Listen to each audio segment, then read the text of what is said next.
إذا الشعب يوما أراد الحياة فلا بد أن يستجيب القدر، ولا بد لليل أن ينجلي، ولا بد للقيد أن ينكسر. حد فينا ما يسمعش الأبيات هذه وما يحسش بالانتماء للوطن وحبه ليه.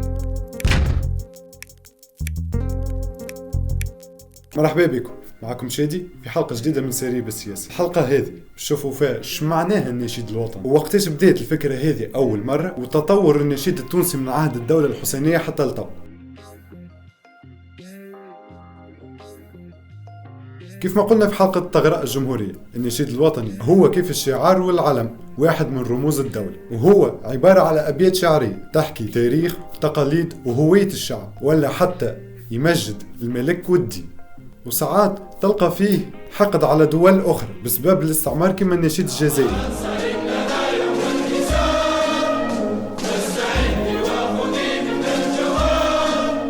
ونلقاو مع الأبيات الشعرية هذه معزوفة يا إما تكون كما الترانيم الدينية ولا المارش العسكري.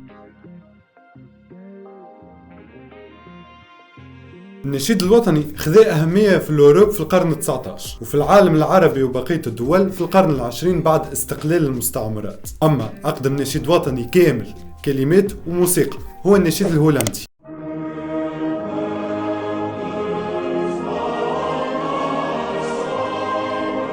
عام 1572. ومن بعدها بدأ النشيد الوطني يظهر في كامل أوروبا، ومنها للدولة العثمانية، للدول العربية وبقية العالم. كيف كل الدول الملكية، النشيد الوطني التونسي وقت الاستعمار ووقت الدولة الحسينية كان نشيد ملكي يتغنى بالبي التونسي، واسمه سلام البي، اللي حطيناه من عام 1846 حتى العام 1957.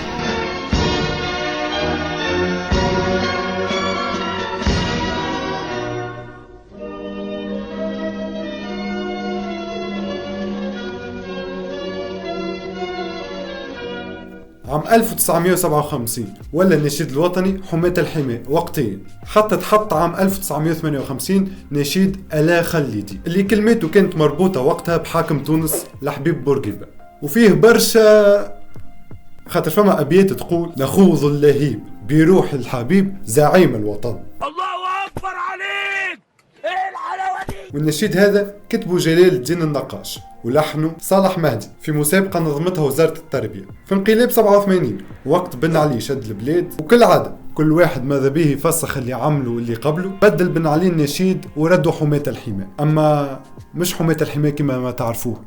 تبعوا للآخر. أول واحد كتب كلمات القصيدة هو الشاعر المصري مصطفى صادق الرافعي، والتلحين متاعته عملوا الشاعر التونسي أحمد خير الدين. زادوا زوز أبيات القصيدة، وهما الأبيات الأولى من قصيدة إرادة الحياة للشاعر أبو القاسم الشابي. كانوا المناضلين قبل الاستقلال يغنيوا النشيد هذا في اجتماعات الحزب الحر الدستوري وفي الجامعات ووسط كامل مرحلة النضال الوطني. بعد ثورة 2011 تنحات بارتي صغيرة من النشيد باش ولا النشيد كما تعرفوه. طب الفقرة هذه كانت تمجد في حزب التجمع، وتنحات بالأساس خاطر كلمة لحزبي فداء عملت جدل كبير. أنا لبلادي وحزبي فداء. وبهذا ولا النشيد يمجد كان الوطن، ولا ولاء إلا الوطن، لا للحزب لا للرؤساء لا للأسماء لا غيره. كيف حال شعار الجمهورية نلاحظوا أن النشيد الوطني يتبدل ويتغير كل ما يتبدل الحكم، وكل واحد يحطوا حسب قياسه. على هيك نحب نعرف رايكم في الحكاية، حطوا لنا كومنتير. كالعادة ما تنسوش الفولو واللايك، وتابعونا في الحلقات الجايين باش نعرفوا بالسياسة ايش صاير في البلاد. وملتقانا.